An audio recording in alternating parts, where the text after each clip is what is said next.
El año es 2030. Una superpotencia rival decide hacer lo impensable, invadir los Estados Unidos. Sus satélites han trazado rutas, sus generales sonríen ante mapas digitales y sus barcos ya zarpan. Pero algo ocurre antes de que el primer soldado toque tierra, el plan empieza a colapsar sin que un solo disparo sea necesario. Nadie les advirtió que no se puede conquistar un país diseñado, literalmente, para devorar invasores. La historia que estás a punto de escuchar no trata sobre tanques o cazas supersónicos. Se trata del mayor rompecabezas logístico que la humanidad podría intentar resolver, la invasión de un territorio que es, por geografía y estructura, una fortaleza natural. Porque, aunque desapareciera su ejército de la noche a la mañana, Estados Unidos seguiría siendo inconquistable. Somos un colectivo de entusiastas de las grandes historias relacionadas con el dinero, economía y finanzas, y en cada video te entregamos el research más riguroso. Nos apoyamos de la IA solo para material audiovisual, aunque nosotros escribimos el guión y editamos los videos. Agradecemos tu suscripción, like, share o comentario. Ahora sí, te decía. El enemigo no sería un ejército, sino los océanos, las montañas, la infraestructura, la economía y, sobre todo, su propia gente. A lo largo de la historia, imperios enteros han sucumbido ante distancias imposibles o terrenos que se niegan a obedecer. Y si la historia enseña algo, es que el territorio americano se rige por las mismas reglas implacables que derrotaron a Napoleón, a Hitler y a cada invasor que subestimó la física. El primer obstáculo no tiene fronteras ni soldados. Son las paredes líquidas del continente, el Atlántico al este y el Pacífico al oeste. Dos abismos que separan a Estados Unidos del resto del mundo con una distancia que humilla cualquier intento logístico. En la Segunda Guerra Mundial, los aliados cruzaron el Canal de la Mancha, apenas 30 kilómetros, y aún así necesitaron 3 años de preparación, más de 7.000 embarcaciones y el esfuerzo combinado de 3 potencias industriales. Ahora, multiplica esa distancia por 100. Desde Europa hasta la costa este hay entre 4.000 y 6.000 kilómetros de océano abierto. Desde Asia hasta California, más de 9.000. Cada barco que intenta cruzar debe cargar no solo soldados, sino combustible, alimentos, municiones, repuestos, hospitales flotantes, incluso maquinaria para reparar maquinaria. La logística se vuelve absurda. Para mantener 500.000 de tropas al otro lado del océano, se necesitarían cientos de miles de toneladas de suministros diarios. Es una línea de vida tan larga que se rompería antes de llegar al horizonte. Pero el problema no termina con la distancia, empieza con el terreno.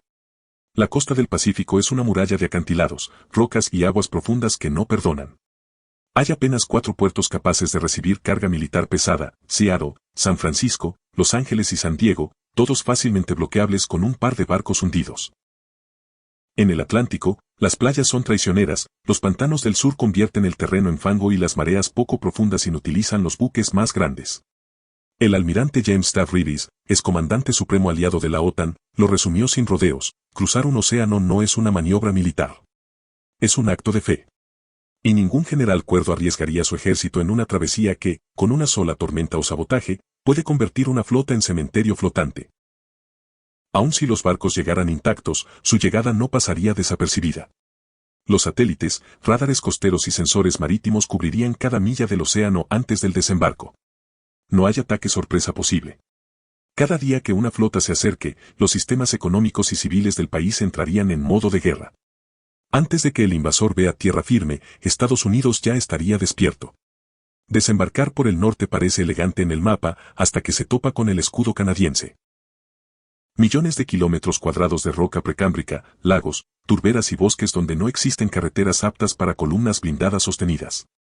Ese suelo duro y fragmentado no es un simple paisaje, es una trampa logística que obliga a rutas predecibles y a puentes limitados que, una vez saboteados, convierten a cualquier convoy en un objetivo estático. Si la costa oeste ya es un cuello de botella, la cordillera de las Cascadas actúa como un embudo que fuerza a las fuerzas mechanizadas a pasar por pasos angostos y valles donde la superioridad numérica no importa. El terreno decide los puntos de estrangulamiento y el invasor queda a merced del que controla las alturas. Cada túnel, cada puente y cada paso es un contrato de muerte potencial para una columna que depende de carreteras que no fueron hechas para cruzar montañas en guerra. Bajar por el sur no es mejor.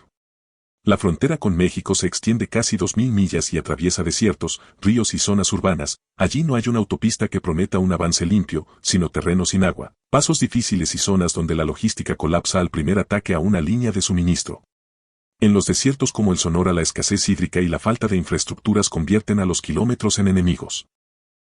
Mantener combustible, agua y repuestos para una fuerza que avanza por tierra significa exponerse a emboscadas permanentes y a un desgaste que no compensa.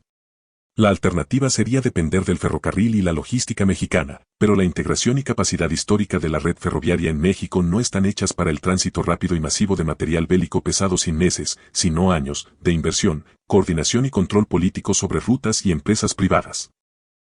En la práctica, mover cientos de miles de toneladas por tierra a través de esa frontera obligaría a una ocupación previa de nodos clave que se convertirían en objetivos de sabotaje inmediato.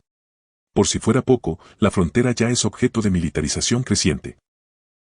Despliegues, zonas controladas y esfuerzos para cerrar rutas han aumentado en años recientes, lo que significa que cualquier intento de usar el sur como rampa de entrada chocaría con una infraestructura de respuesta y vigilancia que no está pensada para facilitar invasiones, sino para impedirlas. El vecindario es hostil, y no por belicosidad romántica, por diseño y por dinámica política. Supongamos que el invasor logra lo imposible, cruzar el océano, esquivar los pantanos y pisar tierra firme. Entonces descubre el verdadero guardián del continente, las montañas. En el oeste, las rocosas se levantan como un muro de piedra de 3.000 kilómetros, con picos que superan los 4.000 metros y pasos tan escasos que un solo túnel volado puede detener a todo un ejército. Cada valle es una emboscada, cada curva una trampa natural. La cordillera no solo es un obstáculo físico, es una pesadilla logística. Mantener vehículos, combustible y municiones en terreno montañoso multiplica por 10 el consumo diario de recursos. Los soviéticos lo aprendieron en Afganistán, las montañas no se conquistan, se soportan. Y en América del Norte, las rocosas son Afganistán con nieve, bosques y carreteras que serpentean entre precipicios. El este no ofrece alivio. Los Apalaches, aunque más antiguos y erosionados, son igual de implacables. Bosques densos, colinas infinitas y valles estrechos convierten cada avance en combate cercano. En guerras anteriores, incluso el Imperio Británico, con toda su maquinaria colonial, fracasó al intentar dominar esos territorios. Las montañas no solo frenan ejércitos, los disuelven. En estos escenarios, el terreno dicta las reglas. Los túneles son trampas, los puentes son cebos y el clima es un enemigo con turno doble, veranos calcinantes, inviernos que paralizan motores y congelan combustible. Una cadena montañosa bien defendida no necesita divisiones acorazadas, basta con dinamita, paciencia y geografía. Para cuando el invasor atraviese las montañas, si lo hace, su ejército habrá dejado atrás la mitad de su maquinaria, 3/4 partes de su combustible y toda su moral. No encontrará un campo abierto esperándolo, sino un país que recién empieza a defenderse. El mayor error de cualquier invasor no sería subestimar al ejército estadounidense, sino al ciudadano común. Ninguna superpotencia sobrevive a una guerra donde cada vecino, cada cazador y cada veterano se convierte en combatiente. En Estados Unidos existen más armas de fuego que personas, más de 400 millones en manos civiles. Eso significa que el enemigo no enfrenta una resistencia organizada, sino millones de resistencias locales, autónomas y armadas. Cada hogar puede ser un búnker, cada granero un depósito, cada colina una emboscada. En Wisconsin, durante la temporada de caza, más de 500.000 de personas salen con rifles de largo alcance, sería el 8º ejército más grande del planeta si se movilizara. Y eso ocurre sin necesidad de un solo decreto. La cultura armada es tan profunda que el intento de ocupar una sola ciudad provocaría miles de pequeños levantamientos espontáneos. Los invasores enfrentarían una insurgencia moderna con herramientas del siglo XXI. Drones civiles modificados, cámaras térmicas baratas, impresoras 3D para fabricar piezas y comunidades enteras compartiendo coordenadas en tiempo real. Ningún imperio previo ha combatido una sociedad tan conectada ni con tanto acceso a la tecnología. A diferencia de Vietnam o Afganistán, donde las insurgencias dependían de redes clandestinas, aquí el terreno urbano y rural se funde en una sola pesadilla. Las carreteras se bloquean, los convoys desaparecen entre suburbios y los francotiradores disparan desde los techos de supermercados. Cada derrota del invasor se retransmitiría en vivo, alimentando la moral de los que aún resisten. Para ocupar un país así se necesitarían más de 6 millones de soldados. Ninguna nación tiene tantos. Y aun si los tuviera, no serviría de nada, no hay cabeza que cortar, no hay capital que rendirse. En este tablero, el invasor puede ganar batallas. Pero nunca el control. Con el enemigo dentro, comienza la pesadilla silenciosa, sostener el avance. Estados Unidos no necesita destruir cada carretera para detener una invasión, basta con derribar los puentes correctos. Más de 600.000 estructuras cruzan su territorio, y las que conectan los ríos Mississippi, Missouri y Ohio son arterias vitales. Si caen, el país se fragmenta en dos mitades y el invasor se queda atrapado, incapaz de mover suministros sin exponerse. El sistema ferroviario norteamericano, el más extenso y eficiente del mundo, no está diseñado para conquistadores. Es propiedad privada y se basa en una red tan interdependiente que basta con sabotear unos pocos túneles o estaciones para congelar el tráfico nacional. Ningún ejército extranjero podría operar trenes o reparar vías a esa escala sin cooperación local, y esa cooperación simplemente no existiría. La red de autopistas interestatales, orgullo de la ingeniería moderna, se convierte en una trampa lineal. Cada kilómetro abierto al movimiento es también una línea predecible para emboscadas. Un convoy que tarda 40 horas en cruzar el país en tiempos de paz tardaría meses en un entorno hostil, con puentes volados, emboscadas en túneles y ríos imposibles de cruzar. El combustible se convierte en el talón de Aquiles. Estados Unidos es el mayor productor de petróleo del planeta. Si decide inutilizar sus refinerías o cerrar sus oleoductos, ningún invasor podría sostener motores ni maquinaria pesada. La tierra se volvería un páramo metálico lleno de tanques inmóviles y camiones abandonados. Cada milla recorrida sería una sentencia de desgaste. A medida que el invasor avanza, su línea de suministro se estira como una cuerda a punto de romperse. Cuanto más penetra, más débil se vuelve. Y cuando finalmente se rompe, el país no necesita empujarlo. Se colapsa solo, tragado por la misma infraestructura que pretendía usar como ventaja. Supongamos que el invasor desafía las leyes de la física, atraviesa los océanos, sobrevive a la geografía y domina las ciudades. La victoria militar no trae gloria, sino ruina económica. Porque Estados Unidos no es solo un territorio, es el corazón del sistema financiero global. Si ese corazón deja de latir, todo el planeta colapsa con él. El dólar estadounidense respalda más del 60% de las reservas internacionales del mundo. Su caída significaría el derrumbe inmediato de los mercados, la evaporación del crédito y el desplome de monedas enteras. Cualquier país agresor que intente ocupar Estados Unidos destruiría la base de valor de su propia economía. Es la ironía suprema, conquistar al enemigo es dispararse en la cabeza con su propia pistola. Y no se trata solo del dinero. La infraestructura tecnológica del planeta tiene sus arterias principales en suelo estadounidense. Centros de datos, nubes digitales, servidores de Amazon, Google y Microsoft controlan desde el tráfico aéreo hasta la banca global. Bombardearlos no liberaría la red, la apagaría. En cuestión de horas, bancos, bolsas y gobiernos quedarían ciegos. Mientras tanto, la fuga de cerebros sería inmediata. Ingenieros, científicos y estrategas evacuarían hacia países aliados, llevándose consigo conocimiento, claves de seguridad y propiedad intelectual. Silicon Valley sin sus mentes es solo concreto y vidrio. El invasor ocuparía un cascarón vacío, incapaz de producir el valor que lo hizo atractivo en primer lugar. Invadir Estados Unidos sería un suicidio mutuo, un acto que detonaría una recesión global peor que la de 1929, multiplicada por la interconexión digital del siglo XXI. El invasor podría ganar territorio, pero perdería el mundo. Conquistar es una cosa. Gobernar, otra muy distinta. Estados Unidos no es un estado centralizado como Francia o China, es una federación de 50 mini países, cada uno con su propio gobernador, leyes, policía y orgullo local. Capturar Washington DC no garantiza el control del país, del mismo modo que ocupar Roma no bastaba para controlar el imperio. El poder está distribuido, y esa es su defensa final. Cada estado posee su propia Guardia Nacional, y cada condado su propio sheriff.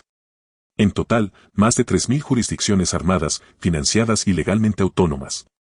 Un invasor podría tomar la capital y aún así enfrentarse a miles de microgobiernos que seguirían operando, comunicándose y resistiendo sin necesidad de una cadena de mando central. Sería como intentar apagar un incendio soplando una chispa.